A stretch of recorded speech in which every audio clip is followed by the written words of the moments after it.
नमस्कार प्यारे बच्चों, आज हमारी अभिव्यक्ति और माध्यम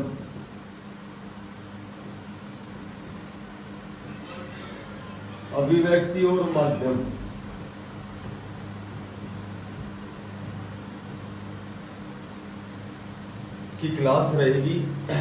इसमें आज का जो टॉपिक है व्यवहारिक लेखन। देखो, व्यवहारिक जो लेखन है,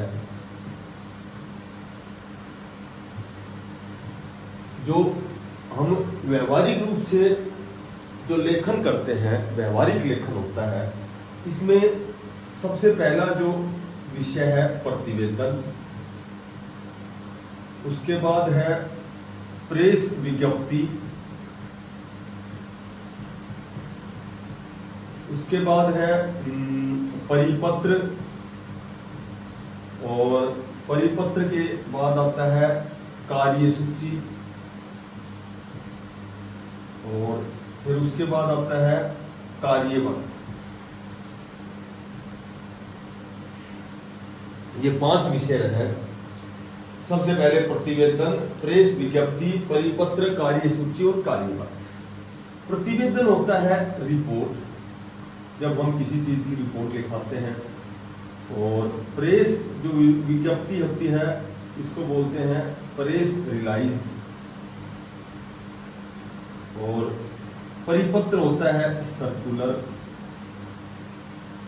कार्यसूची होता है एजेंडा, और कार्यवक्त होता है मिनट्स। आज हम इन 5 का अध्ययन करेंगे। सबसे पहले प्रतिवेदन क्या होता है, रिपोर्ट क्या होती है। देखो, प्रतिवेदन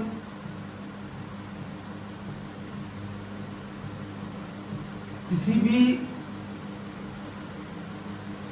घटना या कार्य योजना का जो हम विवरण तैयार करते हैं, और उस विवरण को किसी भी सभा के समक्ष या किसी अधिकारी के समक्ष जब हम उसको प्रस्तुत करते हैं, तो वो रिपोर्ट होती है, प्रतिवेदन होता है। इसको ऐसे लिखो, किसी भी घटना या कार्य योजना का जो हम विवरण तैयार करते हैं, या फिर इसको ये कह सकते हो, कार्य योजना की जो संपूर्ण जानकारी है, सम्यक जानकारी है। प्रतिवेदन का अर्थ होता है सम्यक जानकारी। सम्यक जानकारी का जो विवरण हम किसी सभा के सामने या किसी अधिकारी के समक्ष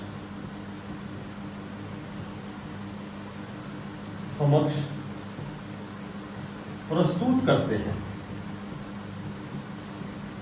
उसे प्रतिवेदन कहते हैं। अब प्रतिवेदन में एक और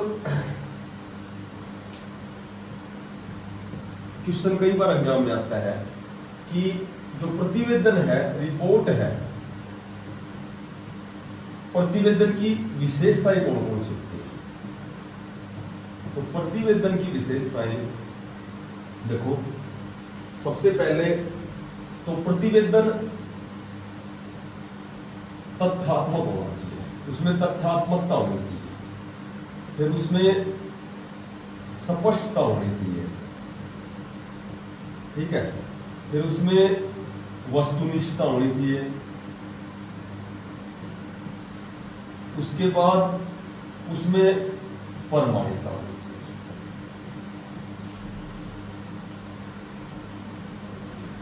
एक जो प्रतिवेदन होता है, प्रतिवेदन का अर्थ होता है सम्यक जानकारी, ठीक है। और वो जो सम्यक जानकारी है, उसका विवरण जब हम किसी सभा या अधिकारी के सामने प्रस्तुत करते हैं, उसे प्रतिवेदन कहते हैं। उसके बाद आता है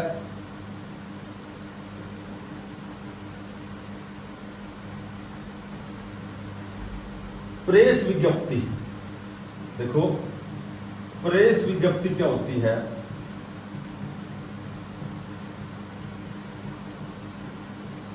प्रेस रिलाइज।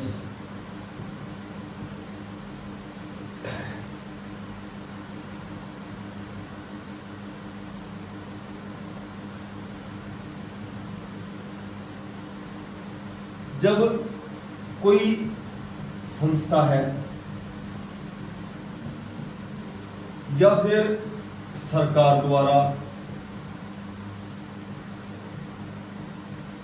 या किसी भी व्यक्ति द्वारा कोई भी निर्णय,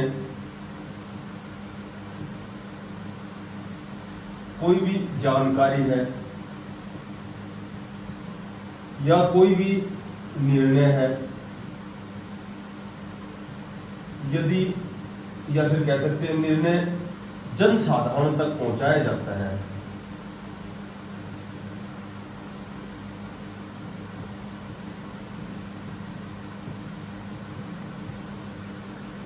जन साधारण तक पहुंचाना, ये प्रेस विज्ञप्ति का काम है।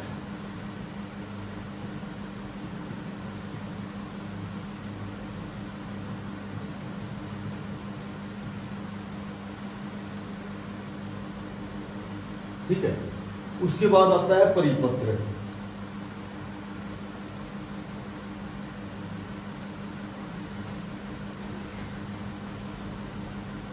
परिपत्र यानी कि सर्कुलर।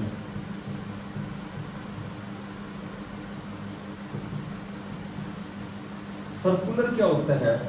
किसी संस्थान द्वारा, ठीक है, किसी संस्थान द्वारा जब कोई निर्णय है, कोई भी डिसीजन है, कोई निर्णय है, निर्णय को क्रियान्वित करने के लिए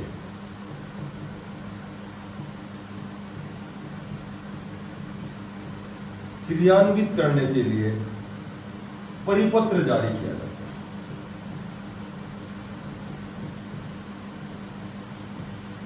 परिपत्र जारी किया जाता है, किसी भी निर्णय को क्रियान्वित करने के लिए परिपत्र जारी किया जाता है। ठीक है, वो निर्णय महत्वपूर्ण भी कह सकते हैं। महत्वपूर्ण निर्णयों को क्रियान्वित करने के लिए परिपत्र या सर्कुलर जारी करता है। कोई संस्थान हो सकती है या सरकार द्वारा, ठीक है, उसे हम परिपत्र कहते हैं। उसके बाद आता है कार्यसूची। देखो, एजेंडा क्या होता है?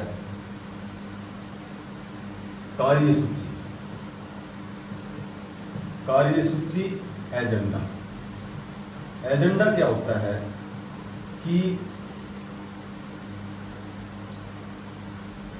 किसी भी संस्थान या फिर कोई कार्यालय है या कार्यालय के द्वारा किसी विषय, कोई भी महत्वपूर्ण विषय है, किसी विषय या फिर मैं कह सकता हूं कोई समस्या पर विचार विनिमय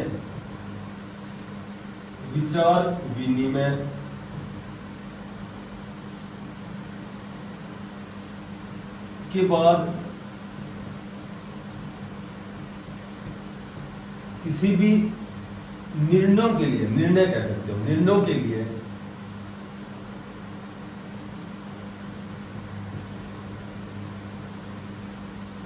कई समितियां बनाई जाती है। देखो, कई समितियां बनाई जाती है। एजेंडा क्या होता है? जैसे कोई कार्यालय है या कोई संस्थान है, तो उसमें कोई विषय होता है, पार्टिकुलर कोई विषय, महत्वपूर्ण विषय होता है, ठीक है, या फिर कह सकते हैं कोई समस्या है। उस समस्या पर पहले तो विचार विनिमय होता है और उसके बाद जिस निर्णय पर हम पहुंचते हैं या उसके निर्णय के लिए क्या निर्णय लिया जाए, उस निर्णय के लिए समितियां बनाई जाती है और वो फैसला करती है कि इसके लिए इस समस्या का समाधान कैसे हो, इस विषय पर क्या निर्णय लिया जाए, वही कार्यसूची या एजेंडा होता है।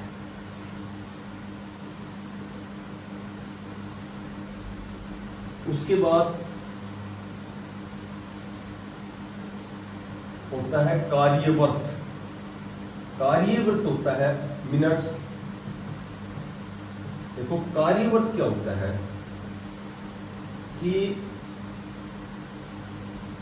जब कोई बैठक हम करते हैं, कोई बैठक होती है, ठीक है, बैठक की जब समाप्ति होती है, बैठक की जब समाप्ति के बाद, समाप्ति के समय कह सकते हो, बैठक की समाप्ति के समय किसी सभा के सचिव या फिर उसका जो संयोजक होता है,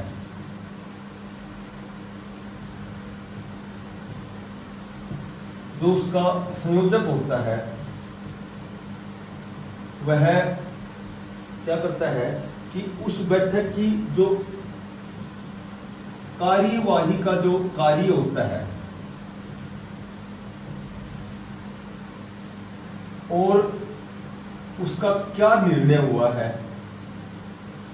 कार्यवाही का कार्य और निर्णय के लिए जो प्रारूप तैयार करता है, जो भी प्रारूप तैयार करता है,